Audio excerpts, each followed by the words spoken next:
Hi, I'm Mr. Simons, and today's selection from the Smelly Socks joke book will really make you laugh. You ready? What smells most in the zoo?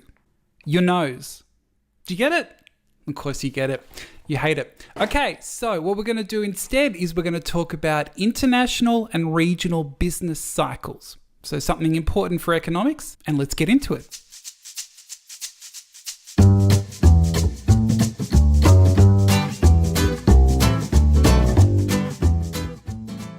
Okay, so I just recorded this whole part with just the webcam and not the stuff on the screen, and I'm very annoyed, but I'm going to push through it and explain it again so you can see it this time with the image. We know about the domestic business cycle, right?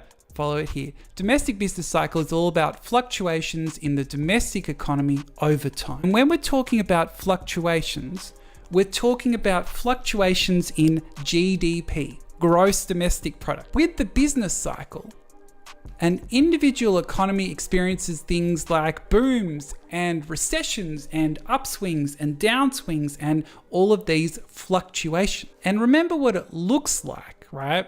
This business cycle looks like this. So you can see on one axis we've got GDP and the other one we've got time. And what we've got is we've got GDP on an upward trajectory. It's increasing over time, but GDP fluctuates. Check out here. I've got a boom. What about here? I've got a recession. What about this green arrow? I've got an upswing. What about this one? I've got a downswing. So this here is the domestic business cycle with those fluctuations in GDP.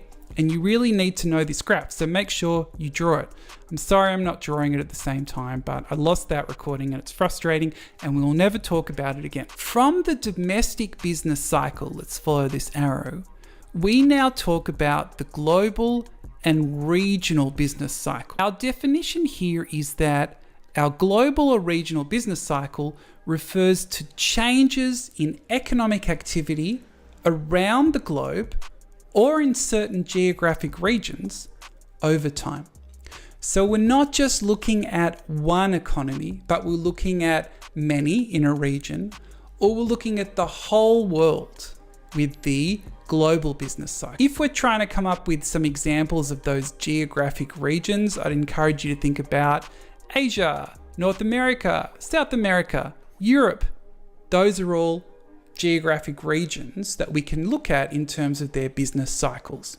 The graph, the structure will look the same, but remember, it's not just for one economy, it's either for the whole world or for a particular region. So in looking at this idea of global and regional business cycles, what we need to look at is this idea of the synchronization of economic growth. Now, synchronization means the operation or activity of two or more things at the same damn time or rate. You might remember from movies seeing people about to do a heist, they're all like, okay, let's synchronize our watches. The level of economic growth varies greatly between different countries. This is true, that America is growing at a higher rate than other countries, slower than other countries. If you put them all on a table, they're all ranked differently. But in general, okay, second point, but in general, there is synchronization of economic growth. So that is, point 3, economic growth for many countries is stronger when the rest of the world is growing strongly. So Australia's economic growth will typically be higher when global economic growth is higher. And Australia's economic growth will typically be lower when economic growth around the world is lower. This is this idea of synchronization. That economic growth occurs in similar ways or patterns around the world. Now, don't just take my word for it, let me show you. So this graph comes from the RBA chart pack, link in the description. And what it shows is that all of the economies around the world experienced this enormous drop in growth during the financial crisis. That America led the way, America slowed down first, but all of the countries around the world were affected.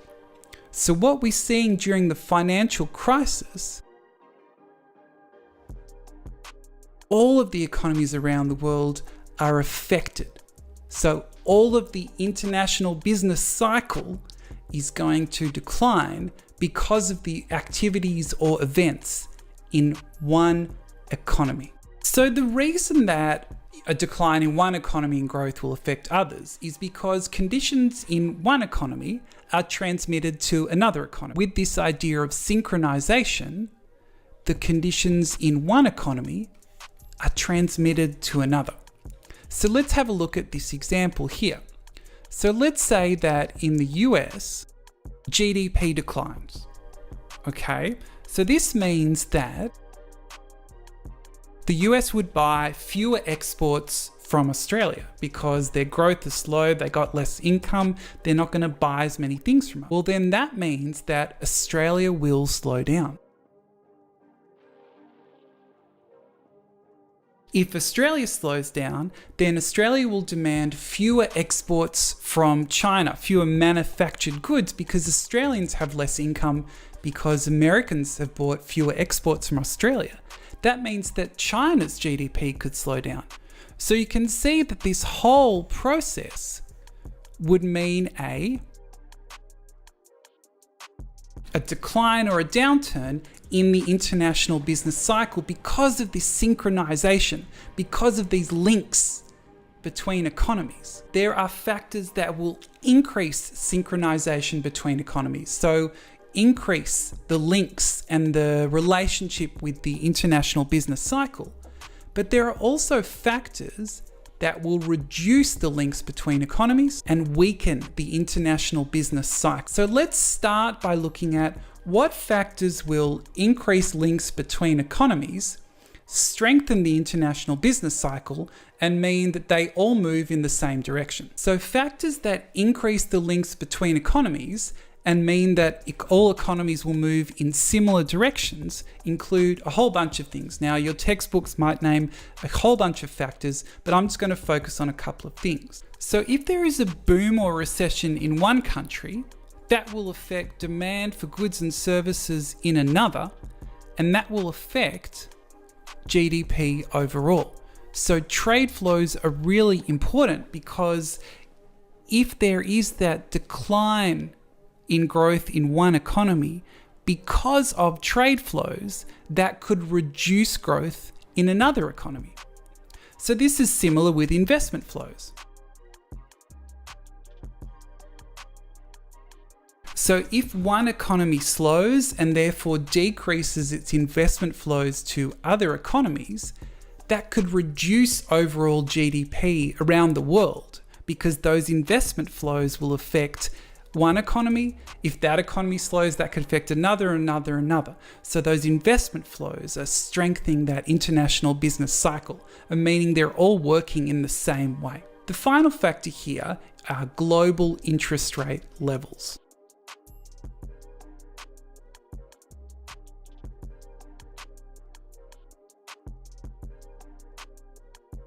With global interest rate levels, so the activities of major central banks will put pressure on other banks to take similar action. So that could mean that there are similar monetary policy outcomes all around the world. If there are similar monetary policy outcomes, so if all countries are, say, having an expansionary stance, if all countries are having that expansionary monetary policy stance, that's going to increase global GDP. So what we're looking at here are the factors that mean all economies operate in a similar way in terms of economic growth, which will then mean the international business cycle is very synchronized, that what happens in one economy is going to happen in another. Okay, our last part of the video is looking at what factors will weaken links between economies, so weaken the international business cycle. So this will mean that economies do different things they're going to react in different ways, and there's less synchronization.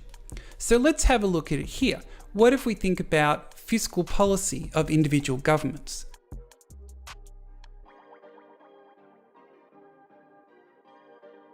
Let's say that Australia has expansionary fiscal policy. It's spending lots of money, it's got budget deficits, but many places in the world, they've got contractionary fiscal policy.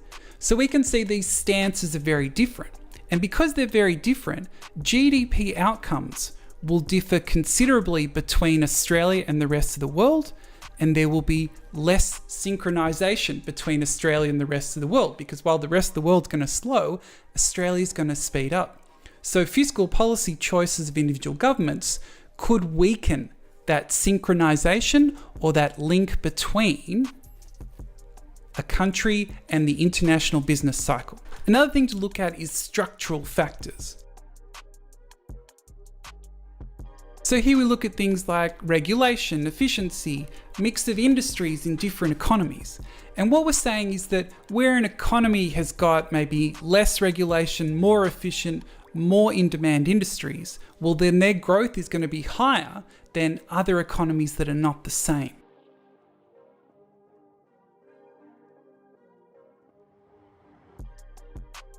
That the structural factors of an economy, that not every economy is the same, so there's going to be different levels of success on these structural factors that will lead to varying levels of GDP between economies and less synchronization, weaker links in that international business cycle.